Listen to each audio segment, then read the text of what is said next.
Now we have a war in the Middle East that can double, fuel prices prices in Nigeria, and triple transport fares overnight. What does that say about the strength or fragility of our economy?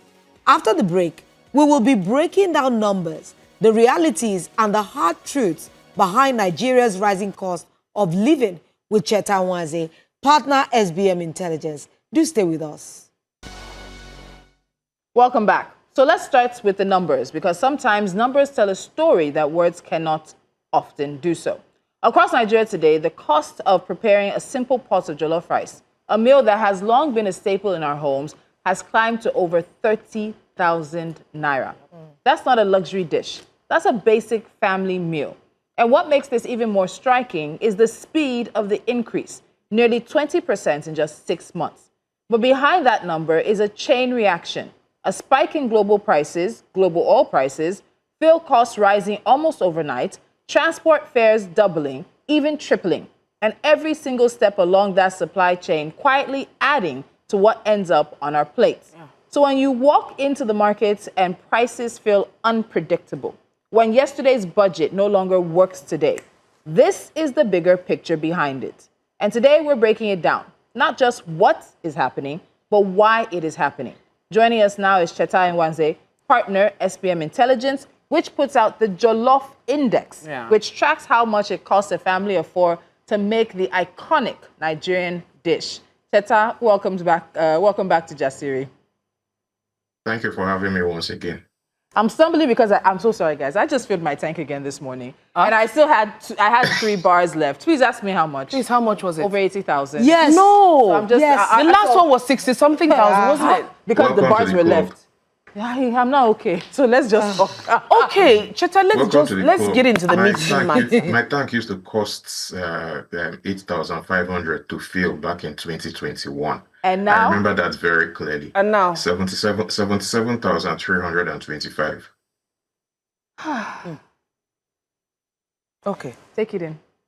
I faint each time I fill the tank. No, I can't even lie. I've not been able to have a full tank in how many months? I just buy 40,000, 30,000, and by the time I go from Aja to mainland, it's done. We're done. It's very hard to find people who drive their cars on a full tank steadily. It's tough. So Cheta, let's dig in. So why has the Jollof Index become such a powerful way to understand Nigeria's economy? So the Jollof Index is 11 years old now, and we've been collecting that data since 2015. We started collecting the data in January 2015, but we started publishing the Jollof Index in January 2016. So I lie when I say it's 11 years old. It's actually 10 years old as an index, but the data set is 11 years old. And we came about it because we understood that jollof rice is the one meal that you can enter any restaurant in Nigeria and you will be able to order for jollof rice. Of course, there are regional variations in how it is prepared, but it is jollof rice and the base ingredients are the same. So it's actually a very, very good way to measure inflation all around Nigeria. In 2023, we added Ghana to it because jollof rice is also, there's no gainsaying about the fact that we quarrel with the Ghanaians a lot about whose jollof rice is better, Ghana or Nigeria. For the record, it's Nigeria's own that is better. And then we've been contemplating adding Cote d'Ivoire and Senegal. I will consider the Senegalese jollof rice is better for 1 year only, because they won the Nations Cup and they made my heart very good and very sweet in doing that. But we decided against doing Cote d'Ivoire and Senegal because inflation in the CFA zone is remarkably stable. So there's really no need. We collect data from those countries anyway, but we don't add them to the index. So that's how the Jollof Rice Index came about. It's an index that basically serves as a proxy for measuring food inflation in Nigeria and in Ghana. So Cheta, currently the headline number that we're working with to make a pot of jollof rice is quite striking. And that is over 30,000 naira. That's a lot of money. in the 30,435. You can't, that's a 435 naira. It's almost a bottle of almost. Coke. So let's just say 31,000 naira. So what are the biggest drivers that are driving this increase? Because I need to know, is it driving down for Molue? Because it's confusing. So this is the biggest jump that we've had in the Jollof index since we started measuring. It's been increasing. It's been increasing gradually, and there have been occasions where it has actually dipped slightly. So going from Q3 to Q4 to Q2, from Q2 to Q3 of 2025, it dipped. But this is a 20% jump from Q3 2025.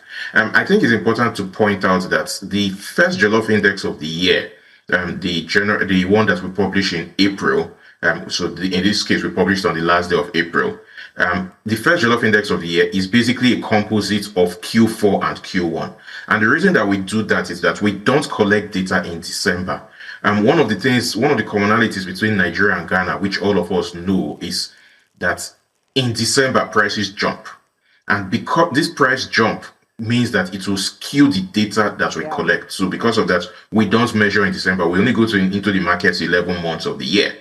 Now, this time around, this is the highest jump. It's a 20% jump.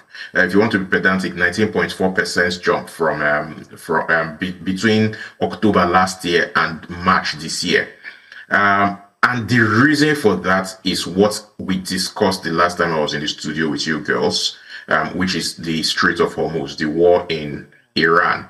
So basically what has happened is that the US and the Israelis have actually touched our food prices. Because what has happened is that war has affected the cost of diesel.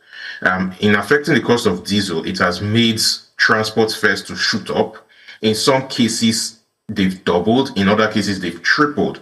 What that means is that, as an example, moving the cost of moving a ton of grain from Kano to Lagos between October, when it was 45,000 naira, it has gone up to 70,000. That's almost a double. That's almost a doubling.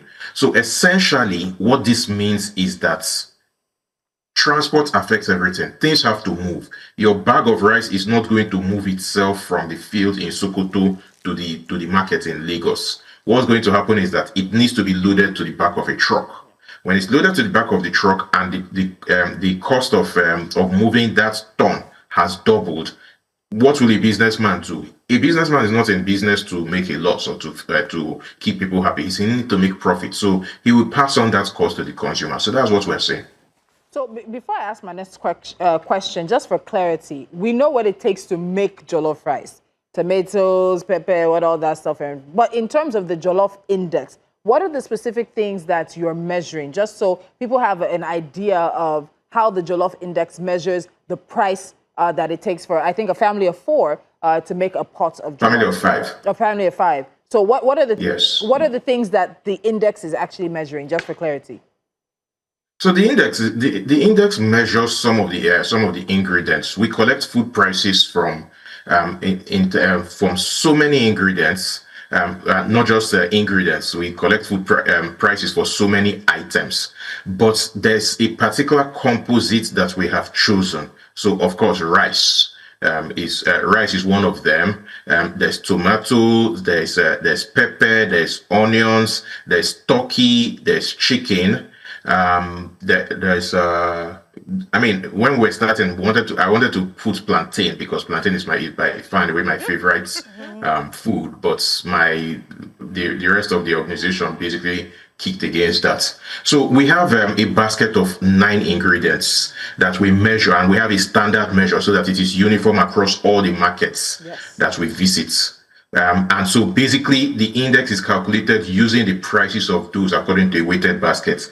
And because the ingredients are rice, of course, vegetable oil, turkey or chicken, depending on where, because there are some markets now. The prices of turkey and chicken have generally tend to be around the same for similar quantities.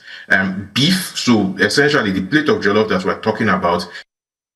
Yeah, so that has been a standard basically since we began to collect for similar quantities. So turkey or chicken, depending on the market, beef, tomatoes, pepper, onions, tinned tomatoes, salt, curry, thyme, and seasoning cubes. Those are the ingredients that go into the Jollof Index. So we have standard measures for them across all markets.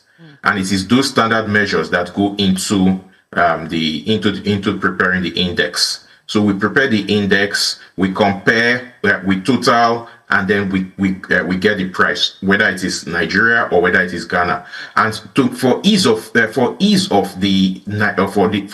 the Nigerian reader, for the Nigerian observer, we simply publish the Naira price. Same thing we do in Ghana, we publish the CD price. So we don't do what your typical statistical agency will do and tell you, oh, it's increased, this is the percentage increase.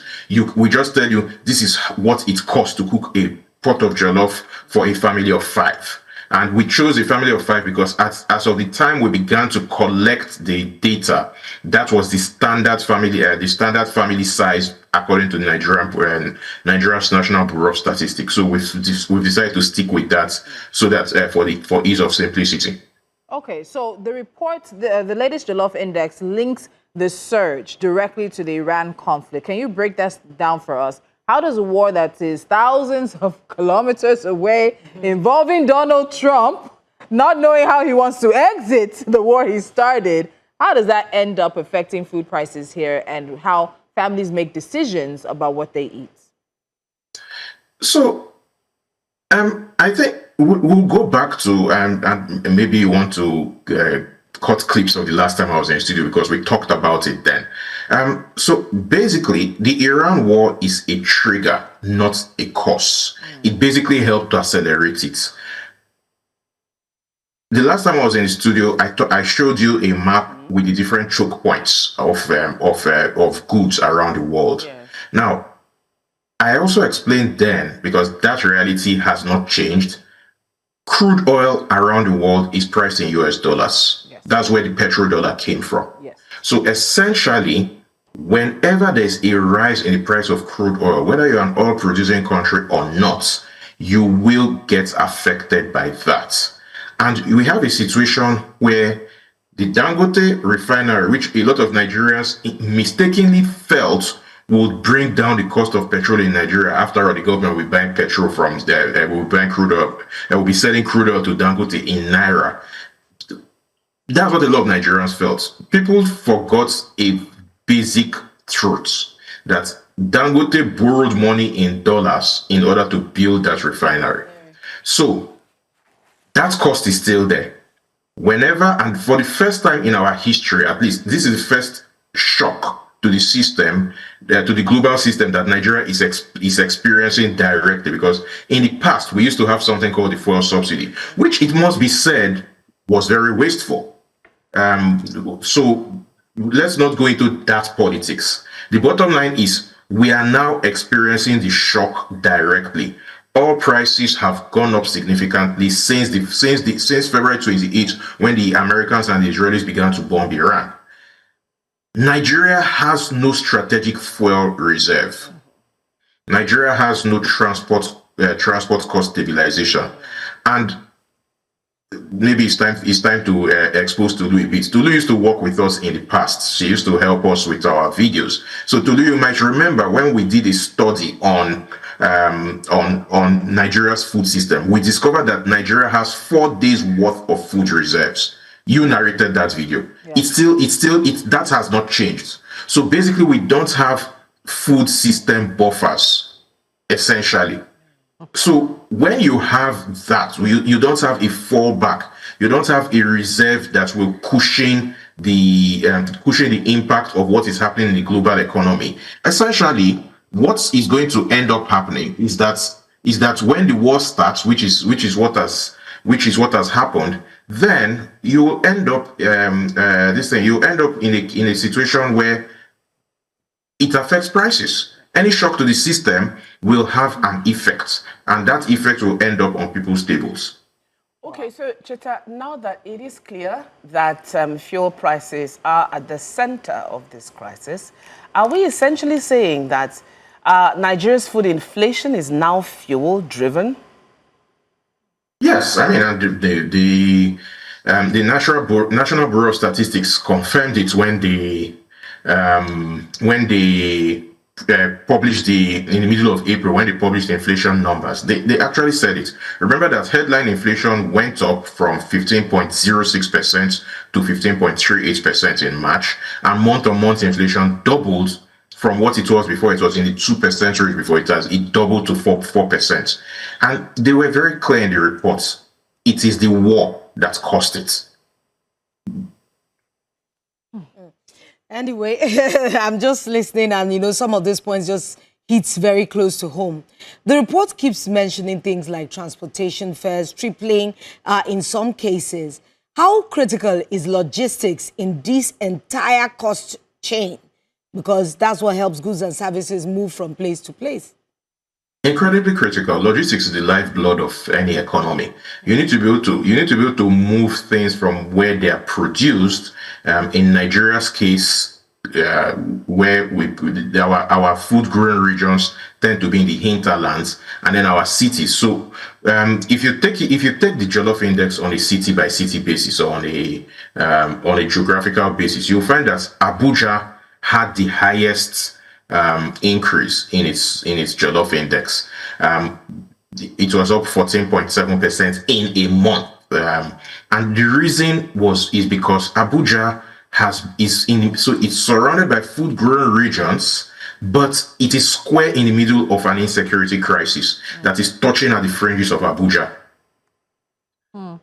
Port Harcourt had, in over 6 months, Port Harcourt saw a 55% increase.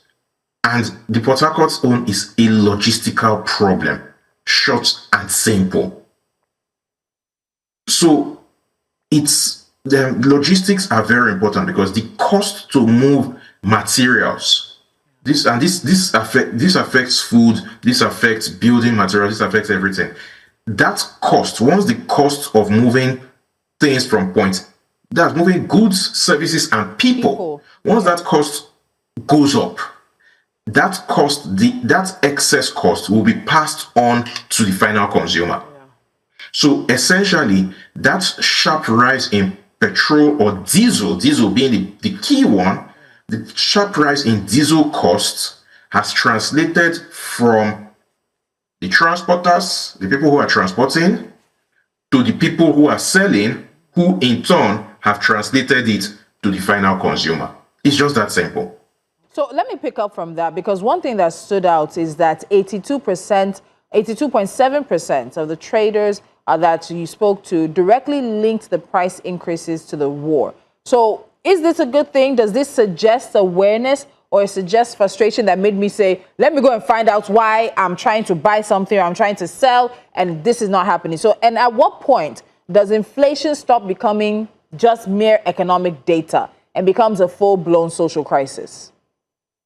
So the data about 82.7% of traders that we spoke to linking price rises to the war was from an earlier survey in March. That was the survey that I talked about the last time I was in the studio with you girls. Now, by the time we're computing the Jollof index, we saw those similarities. So we had to go back to refer to the data from that report and then talk about, because it explained a lot about why we were seeing the Jollof index spike. So basically, what it told us was 4 out of 5 Nigerian traders were aware of the war and were actually blaming their price increases on the war. If it's possible to say that there's a silver lining in that, then I will take that silver lining. It tells me that people are aware of the effects of the war, which is something out of the government's control. Yeah. So it may help. Let's be honest. The Nigerian government cannot control the outcome of this war. Yeah. Cannot control how it is being fought. Cannot speak to the Americans or the Israelis to tell them stop bombing Iran. Nigeria just doesn't have that capacity or goodwill or ability. So it is, from a Nigerian social unrest perspective, it is a good thing that our traders are aware that it is these external events that triggered this. It will help to mitigate any potential social unrest. All right, Cheta, let's go for a quick break. We've seen some of the numbers, but there's also the real story about how Nigerians are now adapting. So after the break, we'll talk about survival, what people are cutting, changing, and sacrificing just to put food on the table. Stay with us. Okay, welcome back to Jesse. We've talked about the numbers like Tolu says, but the truth is, the real story isn't in the data. It's in the daily lives of Nigerians, because across the country, people are no longer just adjusting their spending. They are adjusting their entire way of life. Families are changing what they eat, how they cook, how often they even go to the market, even how many times a day they eat. What used to be routine, like buying food in bulk, cooking with gas, adding protein to meals, is now becoming a thing of luxury for many households. Instead, now what we're seeing is a new kind of survival pattern emerging: smaller portions, cheaper alternatives, more sacrifices. And perhaps most telling of all, people are not just reacting to rising prices, they are anticipating them. Yeah. They're making decisions based on what things might cost tomorrow. And this is not this is what a cost of living crisis looks like in real time. So Cheta, Nwanze, thank you for still staying with us and breaking things down. So one of the most powerful parts of the report is how households are coping. What stood out the most to you? The fact that people are now going to smaller neighborhood stores to buy things day by day rather than spending money because they want to avoid steep transport fares. That says a lot, because that's kind of behavioral adjustment will actually translate into the wider economy. People tend to forget that transportation itself is also a sector of the economy. We can't afford for it to wither and die, because then it becomes a sort of closed loop, a vicious cycle, if you may. People, goods, and services still need to move. When you have, so for example, today is Tuesday, you are the aviation, because of rising costs, we might see a strike, we might see a disruption the day after tomorrow. And that in itself could be problematic as well. If you are unable to, or if people are unable to move to conduct business, there are some businesses that you cannot replace. So whenever I can, I like to come into the studio to sit with you girls and discuss these issues. I simply can't right now. So we are discussing virtually. This model can absorb that to an extent. There are other models, like you can't consume a plate of rice virtually. Since we're talking of the Jollof index, the rice has to move from point A to point B. Now, if the transport system, the transport sector of the economy atrophies, then we will have a more serious problem, because again, natural law of supply and demand. When there's a scarcity, prices will rise. If there's a scarcity of trucks or buses to move goods and people because of a scarcity of diesel, or because diesel or petrol has become priced out. We started this discussion by talking about how expensive it has become to fill our tanks. If there's that scarcity and then people become priced out, the number of buses, the number of trucks reduce, then it will still add more to the cost of that the cost of that jollof rice. So these are the problems. How do we ensure that no core part of the economy atrophies? Okay, so building up on that, there's also mention of people skipping meals. There's also people, we were talking about it off camera, people moving from meat to smoked fish, from gas to charcoal. You talked about shopping just small in the community right next door to them, because they don't know if they'll be able to afford it tomorrow. And on average, Nigerians spend between 50% to 70% of their household income on food. And due to high inflation, recent reports also indicate that over 50% of consumers spend almost their entire monthly income on food, with many low-income earners spending up to 95%. Food remains the highest expense for Nigerian households, and in 2025, reports indicated that about 50.1% of households were spending nearly 100% of their income on food, with 50% of minimum wage earners having nothing left after feeding. Are we approaching a food security crisis? Are we seeing a collapse in discretionary spending as well, beyond just food? Because if I'm spending all my money to stock up, to buy food, what then is left for transport, healthcare, education, light? So are we starting to see people, because food is a basic, it's Maslow's hierarchy of needs, but so is shelter. So I need to eat, but I need to have a roof over my head. Are we in a food security crisis, and how is this also impacting discretionary spending? We have been in a food security crisis for quite a while now. As a matter of fact, SBM published 2 reports, one in 2018 and the second one in 2022. We haven't done an update since then, precisely on discretionary spending. And I think it's well, after election season, we'll probably do an update to that. Basically, the reports that we published in 2018 said that it was 63% of the average income that was going on food. By 2022, it had segmented. So basically, depending on if you earned 60K and above per month, and it was being paid routinely, then you were still spending in the 60 to 70% range of your income on food. Of course, people who earn much higher spend less, but they're a very small subset of Nigerian society. If you were earning less than 60K, then you were spending about 92% of your income on food.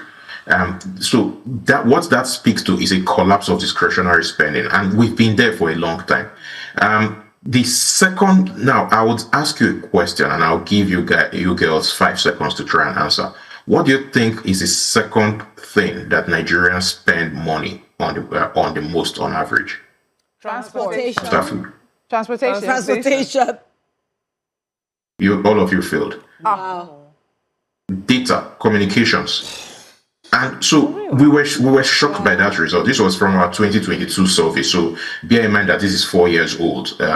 So we're actually ripe to do, because the first one was in 2018, the second was in 2022. So we're actually ripe to do a third one. And so we interrogated the data, and we realized that as of 2022, people were already spending a lot of what was left on communication, because they needed to stay in touch to be able to ask for that urgent 2K.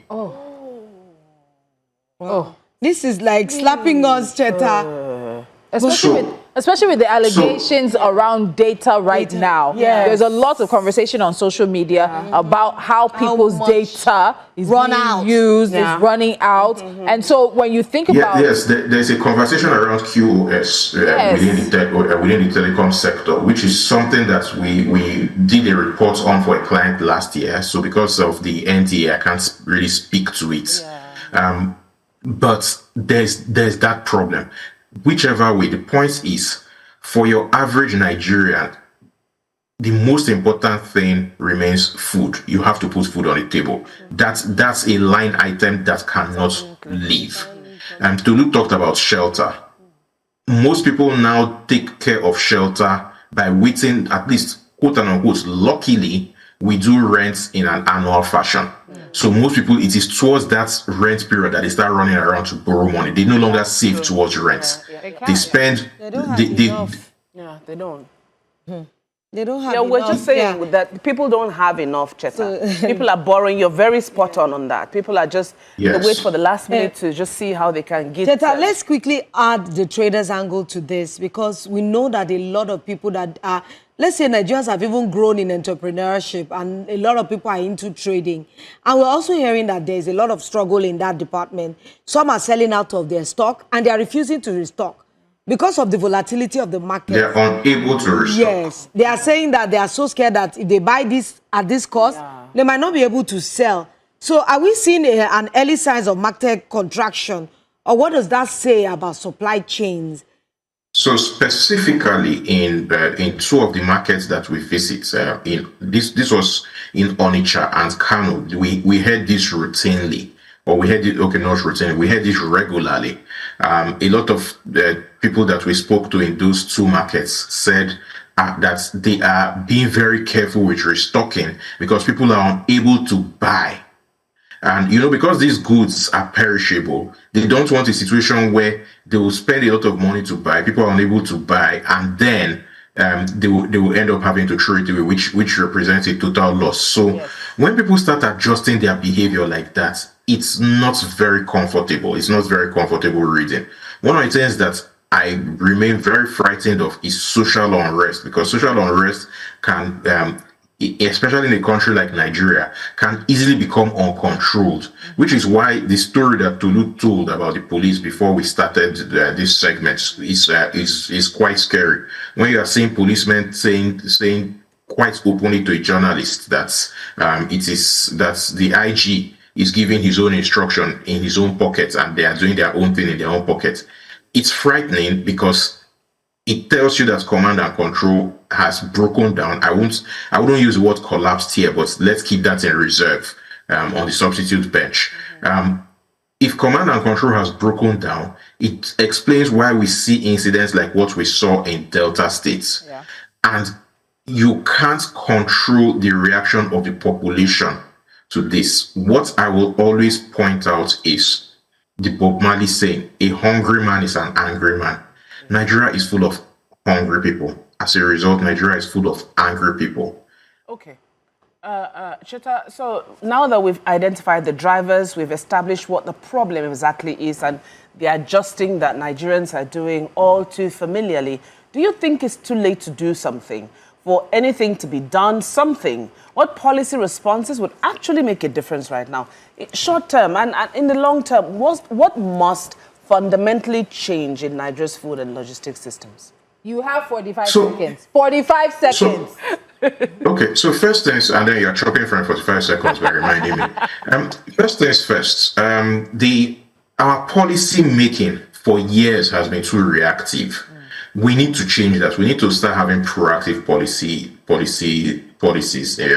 making in terms of this. And if I were in a position to give advice, so I'm just offering this for free, what we need is immediately, we need targeted food price intervention. We can't afford to leave households to keep absorbing these shocks on their own. Yeah. If we have targeted food price interventions, similar to what Ghana has done, so I'm not going to call for a full introduction of the fuel subsidy. That's silly.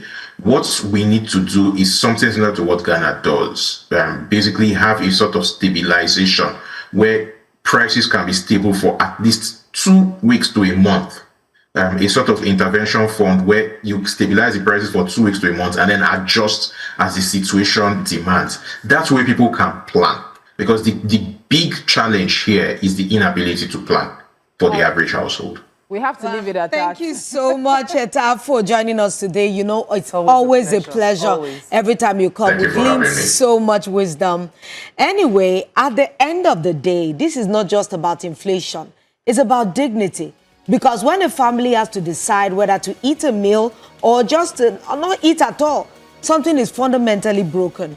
The Jollof Index may be data, but behind it are real millions of stories of resilience, of struggle, and of survival. And as one Nigerian woman said in that report, I just want a full pot of jollof rice to be affordable.